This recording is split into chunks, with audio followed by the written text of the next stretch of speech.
गठबंधन में कई सारी पार्टियां हैं और यूपीए में उसमें एनडीए में भी कई पार्टी हैं। लेकिन क्या सर ये दोनों पार्टियां होने के बावजूद प्रशांत किशोर जी को एक नई पार्टी गठन करने की आवश्यकता पड़ रही है। वो नया पार्टी मतलब 2 अक्टूबर को एक पार्टी को गठन कर रहे हैं जो जन स्वराज के नाम से। उस पर क्या कहना चाहते हैं सर आप? सर हम लोग भी परिवर्तन करना चाहते हैं, कारण कि हम लोग भी इतना दिन से प्रयास कर रहे थे कि वही जीते, मगर कोई फायदा हुआ नहीं। और इन लोग जीतने के बाद दोबारा ताकने नहीं आते हैं। तो प्रशांत किशोर जी को यानी जन स्वराज को आने से कुछ परिवर्तन होगा? बिल्कुल बिल्कुल, अच्छा अगर करेंगे तो हम लोग सर लाइफ टाइम के लिए हम लोग सर सपोर्ट करते पहले हैं। आप कुछ अच्छा तो करेंगे ना, पहले एक बार तो मौका देना ही पड़ेगा। लेकिन क्या सोच रही है वो पार्टी बनाने के बाद, उनके लिए क्या जनता सोच रही है? मौका हम लोग भी देंगे मौका देंगे। जी। तो आने वाला जैसे 2025 का चुनाव है तो कहाँ जाना चाहते हैं?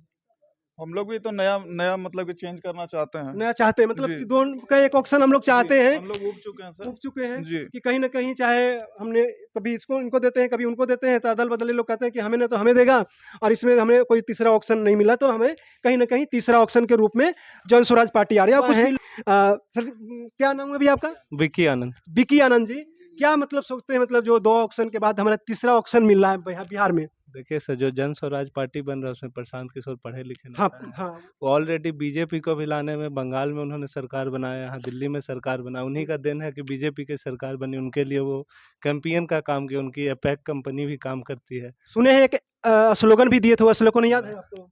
स्लोगन तो याद नहीं है हमको। वो स्लोगन ये है कि हर हर मोदी घर घर मोदी, जो स्लोगन है ना वो उन्हीं का देन दिया हुआ है प्रशांत किशोर जी। बनाया भी था, बीजेपी पार्टी के लिए कैंपियन किया, हर जगह पे उन्होंने एनालिसिस किया, उसके बाद उन्होंने पार्टी को जिताया और आज वो अपना पार्टी बना रहे हैं। उनसे जो है 4-5 आईएएस ऑफिसर भी जुटे हैं, अब जो पढ़े लिखे हैं। बिकिर आनंद जी कि आखिर मोदी जी इतना भारी माने उनकी हार हुई है, तो आखिर इस पर क्या कहना चाहते हैं आप? देखिए, हार हुई है उसके पीछे भी कहीं ना कहीं कारण है कि जो अमित शाह हैं या मोदी जी हैं, वो लोग जो है सो उनको भी एक तरह का घमंड हो गया था कि अब जो है सो हम बहुत जगह पे से नहीं हारेंगे। जैसे फॉर एग्जांपल आप यहाँ औरंगाबाद के सांसद को ले लीजिए, जो भी बीजेपी से आते थे, लेकिन उनका हार क्यों हुआ? क्योंकि वो आज तक क्षेत्र में कभी नहीं घूमे। ईगो था, एटीट्यूड था कि हम जो है सो अब मोदी जी के नहर में निकल जाएंगे, लेकिन इस बार वो लहर खत्म हो गया। और उसी का देन है कि आज 4 जो है आरजेडी ने अपना सीट बिहार में जीत लिया। और दूसरा चीज़ ये भी है कि प्रशांत किशोर जो है वो पढ़े लिखे नेता हैं, ऊपर से उनके साथ जो भी लोग जुटे हैं वो भी पढ़े लिखे हैं, तो उनकी पार्टी आएगी तो बदलाव तो जरूर बिहार में आएगा।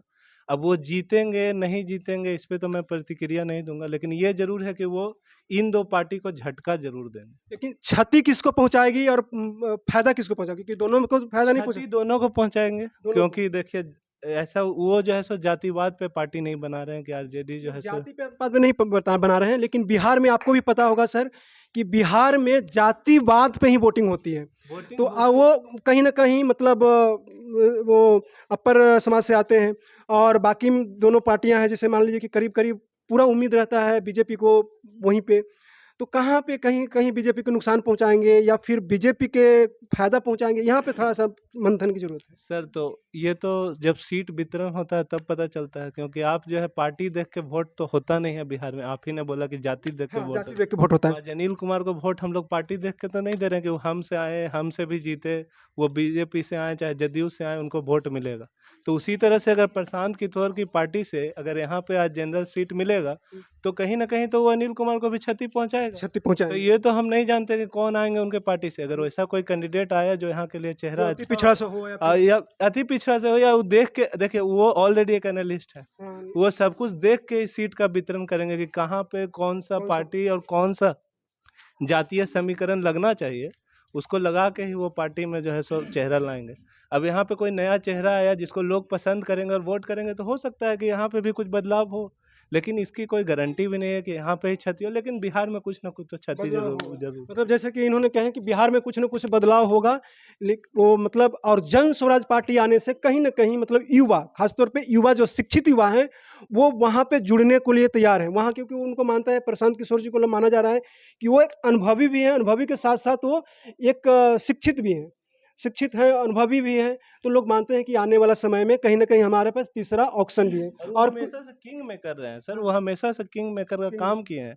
और वो जब खुद बनने आ रहे हैं या खुद अपने, और उन्होंने ये भी बोला है कि हमको जहाँ से भी पार्टी अगर गठित होगी और जहाँ से भी इलेक्शन लड़ाया जाएगा, हमको जहाँ से लोग बोलेंगे वहाँ से लड़ेंगे। ऐसा कुछ उन्होंने सीट भी नहीं तय किया है कि हमको यहीं से सीट लड़ना है। चाहिए। हाँ, तो ये तो कम से कम एक जज्बा तो है कि हम यहाँ से कहीं से भी लड़ सकते हैं बिहार में। तो बिल्कुल। बिहारियों पे भरोसा है, वो ट्राई कर रहे हैं, ऐसा तो है नहीं। पिछली बार भी एक प्लुरल्स पार्टी बनी, बहुत चमक धमक के आई, लेकिन गायब हो गई। बिहार से आज कहाँ प्लुरल्स का नामो निशान खत्म हो गया। तो अभी ये नहीं जानते हैं, लेकिन हो सकता है कि इस बार जो है सो प्रशांत किशोर आए, कुछ सीट का वितरण हो, उनके साथ 4-5 आईएएस। उन्होंने ये भी बोला कि एनालिस्ट के हिसाब से जो हम लोगों की टीम है, उन्होंने ये भी बोला है कि जो अभी रोजगार के लिए लोग यहाँ से दिल्ली जाते हैं, मुंबई जाते हैं, अगर हमारी सरकार आएगी, अभी 2 दिन पहले ही उन्होंने दिया है कि अगर हमारी सरकार आई तो हम 6 महीने में उसको कम ज़रूर करेंगे। ख़त्म नहीं कर सकते, लेकिन कम करने का हम वादा कर सकते हैं। हाँ, ये बात बोले हैं उन्होंने कि मतलब कम नहीं, पूरा तरीके से हाँ, कम भी नहीं हो लेकिन सकता है, उसको क्योंकि जो हम पे हम लोग हम अपने ऊपर depend करते हैं। महामारी भुखमरी को दूर करेंगे बिहार से, और उसी का ज़रूरत है। यहाँ पे आज हम रोज़गार करते हैं तो हम भी बाहर रोज़गार करते हैं। हम आईटी में हैं, इंजीनियरिंग करके इंजीनियर हैं आईटी में, या कौन से आज यहाँ पे और अभी सॉफ्टवेयर इंजीनियर हैं हम लोग। Software engineer? तो हम लोग जैसे बैंगलोर में जॉब करते हैं, अभी बैंगलोर में आईटी है, हैदराबाद में है, बिहार में तो एक भी कंपनी नहीं है। तो हम भी तो घर छोड़ के कहीं बाहर रह रहे हैं। हम जो 1 करोड़ रुपए का फ्लैट या जो टैक्स भर रहे हैं, उससे बिहार गवर्नमेंट को तो कोई फ़ायदा नहीं पहुंचा रहे हैं। या यहाँ और भी लोग हैं जो आज अच्छा पैसा कमा रहे हैं और वो सारा टैक्स दूसरी गवर्नमेंट को दे रहे हैं। हमको भी अगर मौका मिलता तो हम भी अपने बिहार के लिए कुछ करते, लेकिन नहीं कर सकते हैं, क्योंकि हमारे पास उसका मौका नहीं है, हमारे पास कंपनियाँ नहीं है, हमारे पास फैक्ट्री नहीं है, कुछ भी नहीं है कि कोई इंजीनियर यहाँ पे काम करेगा। तो उसको तो अब आप देखिए कि हम बैंगलोर से आते हैं, एयरपोर्ट से आप उतर के यहाँ पहुँच जाइएगा, और यहाँ आपकी गाड़ी यहाँ तक नहीं पहुँच पाएगी आपके घर तक। तो यही तो बदलाव बिहार में हम लोग, बदलाव है बिहार में। तो कहीं न कहीं मतलब दोनों पार्टियां से मतलब बिहार के जनता और खास तौर पर ये बात मतलब कहीं न कहीं क्रश है। हालाँकि एक ऑप्शन था कि चलो ठीक है, आरजेडी के समय में हमें 90 के दशक में बहुत क्रश किया गया था, उसके लेकर के एक चुनते थे कि हम बीजेपी के साथ जाएँ। लेकिन दोनों दोनों के दोनों अभी मतलब ऐसे कहीं न कहीं इनके साथ में मिली-भगत ऐसे आ रहा है। तो तीसरा कहीं न कहीं प्रशांत किशोर जी के साथ तीसरा ऑप्शन हो सकता है। सर, जो भी युवा है, जो भी पढ़ा लिखा है, वो ये नहीं देख रहा है कि हमको आरजेडी के साथ जाना है या बीजेपी के। अगर बीजेपी आरजेडी का भी चेहरा अगर अच्छा चेहरा अच्छा आएगा, चेहरा होता है, आज चेहरा दिख रहा है। आरजेडी का चेहरा जीता ना औरंगाबाद में, यहाँ हाँ। रहते भर में आज 40% 30% राजपूत वोटर होते भर में आज कोई दूसरा बड़ा जातीय प्रभाव है। समीकरण जीता ना। जी। तो अभी का जो भी लोग युवा लोग हैं, वो लोग ये नहीं देख रहे हैं कि हमको किसको जिताना है, इसी को जिताना है चाहे इसको जिताना है। क्योंकि अब देखिए, पहले वाली बात नहीं रही। आज के डेट में सबको कमाना है और कैंडिडेट देख रहे हैं लोग, सबको पार्टी नहीं देख रहे। कमाना है और खाना है। हमको कमाई का जरिया चाहिए। मान लीजिए हम कमा रहे हैं, कोई यंग बच्चा है, वो लोग तैयारी कर रहा है, कुछ नहीं कर पा रहा है, जिसको अब सबको तो सरकारी नौकरी लगना संभव है नहीं कि सब लोग सरकारी नौकरी में चल जाएं। तो प्राइवेट नौकरी के लिए भी बिहार में कुछ ना कुछ रोजगार इनको फैलाना पड़ेगा।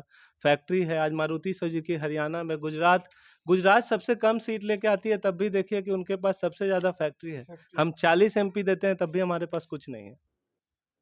उनके पास बिजनेस माइंड है ना, पूरे के पूरे सभी लोग बिजनेस माइंड है। जब जो भी आते हैं वहाँ से, अमित शाह वहीं से आते हैं, फिर अपना जो माननीय प्रधानमंत्री नरेंद्र मोदी जी वहाँ से। लेकिन वहाँ पे प्रॉब्लम है कि जनता वोट देती है आंख बंद करके, और हम हाँ जाति पे यहाँ पे वोट पड़ता है।